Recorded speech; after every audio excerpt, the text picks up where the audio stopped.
International policy में आपका interest मुझे दिखता है, और जब आप पत्रकारिता करते थे तब भी दिखता था, और ट्विटर पे भी दिखता है, सत्य हिंदी में भी दिखता है।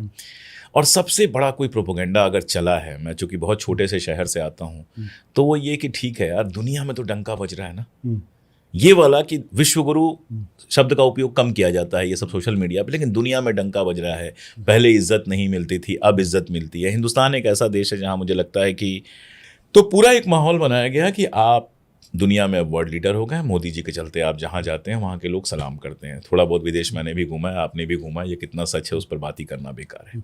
ये जो इमेज बनी थी, और जो हाल के टाइम में हुई हैं घटनाएं अभी पिछले 3-4 साल में, चाहे वो फ़लस्तीन का मामला हो, ईरान के वार का मामला हो, ट्रंप के साथ रिश्तों का मामला हो। देखिए, इसको मैं दो तरीके से इसको देखने की कोशिश करता हूँ। एक तो हमें ये समझना चाहिए कि नरेंद्र मोदी कोई स्वाभाविक नेता नहीं है। बड़ी बात कर रहे हैं हाँ, आप। स्वाभाविक नेता नहीं है। जो आप अटल बिहारी वाजपेयी में देखते हैं, अच्छा, जो आप पंडित जवाहरलाल नेहरू में देखते हैं, इंदिरा गांधी में देखते हैं, मोदी वो नेता नहीं है। मोदी जो मॉडर्न इंडस्ट्रियल सोसाइटी है, उस इंडस्ट्रियल सोसाइटी के एक इंडस्ट्री के द्वारा प्रोड्यूस्ड पर्सनालिटी है। okay. सब कुछ उनका स्कल्प्टेड है, सब कुछ उनका प्लान्ड है, और उस प्लानिंग में प्रोपेगेंडा का बहुत बड़ा हाथ है। इसीलिए आप देखते हैं कि जो ये मीडिया पे जो कब्जा है, वो उस इंडस्ट्रियल प्रोडक्शन का एक बहुत बड़ा हिस्सा है। और मीडिया भी तो उसी इंडस्ट्रियल प्रोडक्शन हाउसेस की ही है सारी अब। तो खास तरीके से मोदी की एक तस्वीर का आना, एक खास तरीके से यूं देखना, खास तरीके से कुछ चीजों को बोलना, टेलीप्रॉम्प्टर के माध्यम से भाषण देना, वो सारी चीजें क्यों ये प्रेस कॉन्फ्रेंस क्यों नहीं करते? क्योंकि स्पॉन्टेनिटी नहीं है इनके अंदर। अटल बिहारी वाजपेयी को कभी ये दिक्कत नहीं थी। तो मैं ये कहता हूं कि जो ये इंडस्ट्रियल प्रोडक्शन है, ये वो जो प्रतिमा की गढ़ी गई है, उसके वो प्रोड्यूस हैं। तो जब वो विदेशों में जाते हैं तो उसके 15 दिन पहले एक टीम इनकी जाती है जो वहाँ के एनआरआईज को इकट्ठा करती है, फिर वहाँ जाके ये खड़े होते हैं, फिर हाथ मिलाते हैं, यूं करते हैं। Everything is planned, everything is sculpted. एक भी कदम ऐसा नहीं है जो स्पॉन्टेनियस है उसमें। More of a theatre. हाँ, और उसके बाद फिर उस इमेज को हिंदुस्तान में एक्सपोर्ट किया जाता है, और लोग उस छवि को ही देखते हैं, क्योंकि कोई काउंटर नैरेटिव, कोई काउंटर मीडिया उस तरीके से पहले नहीं, अब तो है। तो उस छवि में कि नरेंद्र मोदी न केवल हिंदुस्तान के बल्कि दुनिया के बहुत बड़े नेता हैं और उनकी बात दुनिया सुनती है, इस छवि को बहुत कायदे से हमारे और आपके मानस में इंपोर्ट किया गया, उसको यहाँ पे छाप दिया गया। दिक्कत तब पैदा हुई कि जब उसके कॉरस्पॉन्डिंग विदेश नीति पे हमारी असफलताएं एक के बाद आने लगी। और मुझे लगता है कि ये हिंदुस्तान की राजनीति के विदेश नीति के मामले में सबसे असफल प्राइम मिनिस्टर है, जिन्होंने हिंदुस्तान का जो के गौरव को भी रक्षा नहीं की, और हिंदुस्तान की जो इकोनॉमिक नेशनल इंटरेस्ट है उसकी भी रक्षा नहीं की। आज की तारीख में आप धर्मगुरु थे, आप तो यूक्रेन और रशिया के बीच में वॉर रुकवा रहे थे, यही कह रहे थे, यही प्रोपेगेंडा था, है ना। अमेरिका का राष्ट्रपति आपको सुबह से शाम तक कैसे शब्दों का इस्तेमाल करता है, क्या मुझे बताने की जरूरत है? बिल्कुल। अमेरिका से आपके कोई रिश्ते नहीं है, चाइना से आपके कोई रिश्ते नहीं है, रशिया आपका एक बहुत अच्छा दोस्त हुआ करता था, वो दोस्त आपने गंवा दिया है। ईरान आपका एक बहुत अच्छा दोस्त हुआ था, वो आपने गंवा दिया है। जब भारत ऑपरेशन सिंदूर के पहलगाम हुआ, तब हमारे पक्ष में कोई खड़ा नहीं हुआ। हमने अलग अलग देशों में अपने डेलीगेशंस भेजे, हम ये दुनिया को कन्विंस नहीं कर पाए कि पाकिस्तान एक रोग स्टेट है। क्यों? आज पाकिस्तान, वो ट्रंप, पाकिस्तान के रिश्ते अमेरिका से भी अच्छे हैं और चीन से भी अच्छे हैं। बिल्कुल।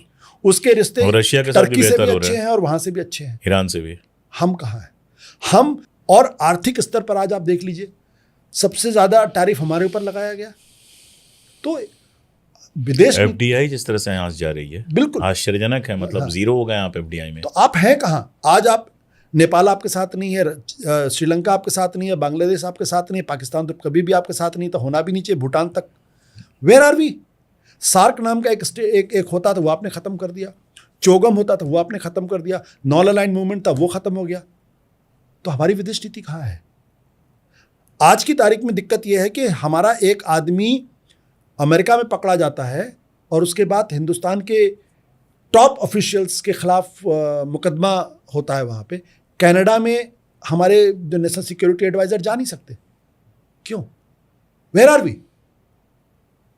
विदेश नीति में अब है कहाँ? इजराइल के साथ, सिर्फ इजराइल के साथ। और इजराइल कौन है? एक जेनोसाइडल स्टेट है, जिसके प्राइम मिनिस्टर के खिलाफ रेड कॉर्नर नोटिस है, जिसको बाकायदा इंटरनेशनल कोर्ट ऑफ जस्टिस ने बाकायदा एक वॉर क्रिमिनल घोषित कर रखा है, वारंट जारी किया हुआ, जिसको खुद ट्रंप कहते हैं, जो उनके गॉडफादर हैं, कि हमारी वजह से तुम बचे हुए हो, अदरवाइज तुम तो जेल चले जाते। He is a crazy guy. और हम युद्ध शुरू होने के 2 दिन पहले इजराइल से जाके गले मिलते, क्यों? अगर ये हमारी विदेश नीति है। अमेरिका कहता है कि आपको वेनेजुएला से तेल नहीं खरीदना, आप नहीं खरीदते। कहता है ईरान से तेल नहीं खरीदता, आप नहीं खरीदते। कहता है रशिया के साथ तेल नहीं खरीदना, आप नहीं खरीद। वो कहता है रशिया से तेल खरीदो, आप खरीदते हो। कहता है ईरान से तेल खरीदो, आप खरीदते हो। कहता है वेनेजुएला से तेल खरीदो, आप खरीदते, क्यों? Where is our foreign policy?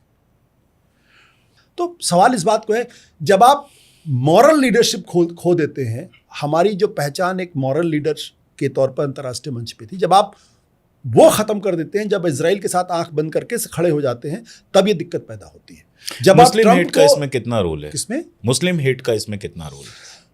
देखिए, विदेश नीति में ये बहुत मैटर नहीं करता। नहीं, मैं जिस तरह से सोचता हूं, मैं आपको बता दूं, जैसे मालदीव का मामला है, मैंने थोड़ी स्टडी करने की कोशिश की कि मालदीव में ऐसा क्या हुआ कि इंडिया आउट हुआ। कुछ लोग हैं जिनसे बात और बाकी सब किया, तो आप आश्चर्य करेंगे इस बात पर कि हमारे यहाँ के जो वीडियोस होते हैं, जिनको हम समझते हैं ये तो साइडलाइन ट्रॉल हैं और ये हैं, उनको बाकायदा वहाँ के व्हाट्सएप ग्रुप्स में और वहाँ पर घुमाया गया था उस चुनाव के पहले कि इंडिया मुसलमानों के साथ ये बिहेव कर रहा है। मैं ओमान गया, ओमान में जो मेरे ड्राइवर थे, एक दिन बाद जब नॉर्मल हो गए तो उन्होंने यही सवाल पूछा कि इंडिया तो इतना सुंदर देश है, वो हमारे साथ इतने अच्छे रिश्ते रहे हैं और इतने सारे इंडियन टूरिस्ट यहाँ पे आते हैं, लोग भी हैं, आप क्या मुसलमानों के साथ ऐसे बिहेव क्यों हो रहा है?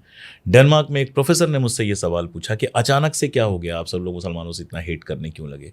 मेरे समझ में ये आता है कि जब आप ये करते हो तो बांग्लादेश जैसे देश में या फिर मालदीव जैसे देश में या और भी इस तरह की दूसरी जगहों पर जो कट्टरपंथी हैं, उनको एक ये मौका मिल जाता है कि हिंदुस्तान एक एंटी हिंदू मुल्क है। ईरान और उसकी इजराइल की आपने बात की, मैं भी लगातार करता रहता हूँ। ईरान को जब मुस्लिम में कन्वर्ट कर दिया जाता है, गज़ा में लोग मर रहे हैं, आपके यहाँ सारे लोग सेलिब्रेट करते हैं, ये चीज़ें जाती हैं। जब ईरान का आप सपोर्ट करोगे तो आपका ही सपोर्टर कहने लगेगा आपने मुसलमान का सपोर्ट कर दिया। मैं इसको इस तरह से मतलब समझने की कोशिश करता हूँ कि मुस्लिम हेट ने आपकी फॉरेन पॉलिसी बनाने में कितना रोल निभाया है। देखिए, मुस्लिम हेट ने आपकी फॉरेन पॉलिसी को उतना डैमेज नहीं किया जितना डैमेज हम सोचते हैं। ओके, है ना? मेरा ये कहना ये है कि आपके जो फॉरेन पॉलिसी के जो विजन है वो क्या है। ये कहता है कि वी डोंट नीड प्रीचर्स, तब दरअसल वो अपनी विदेश नीति की अक्षमता को अंडरलाइन कर रहा होता। जब आपने यूरोप के बारे में इस तरह की बातें की थी, और जब ये इस वार के बीच में पाकिस्तान पे कहा था कि हम दलाली नहीं करेंगे, इस टाइप की बात थी। दो प्रॉब्लम, एक तो जो आपने कहा बिल्कुल सही कहा कि जब आपकी डोमेस्टिक पॉलिसी और आपकी आइडियोलॉजी आपकी विदेश नीति को डिफाइन करने लगती है, तब उसमें प्रॉब्लम्स आती है जी। दूसरी बात क्या है कि जब आपका फॉरेन पॉलिसी का विजन क्लियर नहीं होता है, तब भी आपके साथ ये प्रॉब्लम होती है। और ये दोनों का एक्यूमुलेटेड वो दिखाई पड़ता है। जब आपको डोनाल्ड ट्रंप में एक सनातन रक्षक दिखाई पड़ने लगेगा, तब ये क्यों है? आइडियोलॉजिकल ब्लाइंडनेस में आपने ये एसेस करने की कोशिश ही नहीं की कि ये ट्रंप ये जो आदमी अगला राष्ट्रपति होने वाला है, ये भारत का दोस्त होगा या दुश्मन होगा। Exactly. या इससे हम कितनी लेवरेज ले सकते हो, कितनी लेवरेज नहीं ले सकते। जब आप भारत के उभरते हुए 140 करोड़ के बाजार की मार्केटिंग करने की जगह जब आप खुद की मार्केटिंग करने लगते, तब ये प्रॉब्लम होती है। प्रॉब्लम ये जी। जब आप एरोगेंस में कि हम बहुत बड़े हो गए, ये नेपाल क्या है, श्रीलंका क्या है, बांग्लादेश क्या है, तब ये प्रॉब्लम होती है। तो मालदीव में के बारे में मैं सोच ही नहीं सकता हूं कि मालदीव जो 50,000 या 60,000 की आबादी का देश है, वो भारत के बारे में कह रहा था कि आप सिपाही यहां से निकल लीजिए, इंडिया आउट। Just imagine. ये स्थिति क्यों पैदा हो रही है? समझदारी ये कहती है कि आपको अपने पड़ोसियों से रिश्ते बना के रखने हमेशा, बिल्कुल। श्रीलंका हो चाहे नेपाल, और बांग्लादेश, आप रोज बांग्लादेशी कहते हैं, क्या उससे बांग्लादेश नाराज नहीं होगा? बिल्कुल। और अगर बांग्लादेश नाराज होगा तो क्या आपका नॉर्थ ईस्ट का इलाका डिस्टर्ब होगा? नहीं डिस्टर्ब होगा। हम बहुत मुश्किल के साथ बांग्लादेश और जो नॉर्थ ईस्ट की जो इंसर्जेंसी प्रॉब्लम थी उसको हम संभाल पाए थे। बिल्कुल। लेकिन आप रोज बांग्लादेश के बारे में बात करते हैं, क्यों भाई?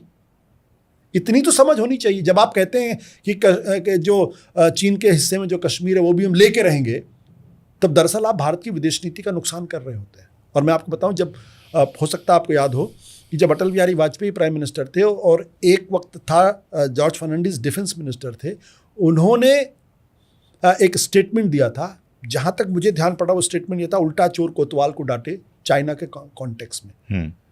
जॉर्ज फर्नांडिस को बुला के बाकायदा प्राइम मिनिस्टर ने कहा था कि ऐसा स्टेटमेंट आप मत दीजिएगा। हम मन में क्या सोचते हैं ये अलग बात है, लेकिन जब आप ये स्टेटमेंट देते हैं तो दरअसल आप चाइना को नाराज कर रहे होते हैं। We have to improve our relationship with them. Now we are faced with the two theatres of war, Pakistan और चाइना। और हमारे टेलीविजन चैनल रोज कहते हैं कि हमने ड्रैगन को पटक के मार दिया। जस्ट इमेजिन, जब आपका टेलीविजन ये कहता होता है तो दरअसल वो आपकी विदेश नीति का नुकसान कर रहा होता है, क्योंकि आप चाइना को इरिटेट कर रहे होते हैं। तो मेरा ये कहना है कि और सोशल मीडिया के टाइम में और नई खबरें छुपती हैं, पहले चलो हिंदी अखबार की नहीं जाती समझ में। बिल्कुल बिल्कुल। तो हम जो जिस तरीके से अपनी फॉरेन पॉलिसी को कर रहे हैं ना, वो प्रॉब्लम है। तो आइडियोलॉजिकल प्रॉब्लम तो है, इसमें कोई दो राय नहीं, वो है। वो उसने भारत की जो एक छवि बनाई, जैसे मुझे याद आता है मालदीव वाला जब मामला हुआ था, हमारे प्रधानमंत्री पहुंच गए थे समंदर के किनारे और उसको कहा जा रहा था कि ये मालदीव, लक्षद्वीप में, कि ये मालदीव का अल्टरनेटिव डेवलप होगा। बड़ी खूबसूरत सी वीडियो आई थी। एक बात मानना पड़ेगा कि इतनी सुंदर वीडियोज जो आती हैं ना, उनको देख के बस अच्छा लगता है।